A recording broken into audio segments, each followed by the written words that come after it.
بسم اللہ الرحمن الرحیم۔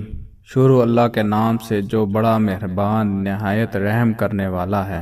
ناظرین، میں ہوں محمد داؤد اور آپ دیکھ رہے ہیں داؤد ٹی وی۔ ڈنڈے کا روشن ہونا۔ حضرت ابو سعید خدری رضی اللہ تعالیٰ عنہ سے منقول ہے کہ رسول اللہ صلی اللہ علیہ وسلم ایک رات عشاء کی نماز کے لیے نکلے۔ آسمان سے ظلمتیں برس رہی تھیں اور بجلیاں چمک رہی تھیں۔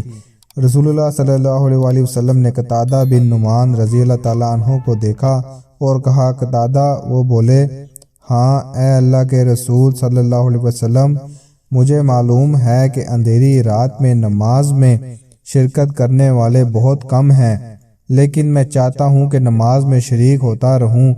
آپ صلی اللہ علیہ وسلم نے ان سے کہا، جب واپس جانے لگو تو میرے پاس آنا۔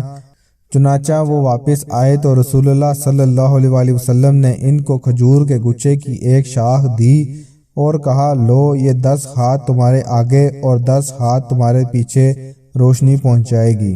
سبحان اللہ۔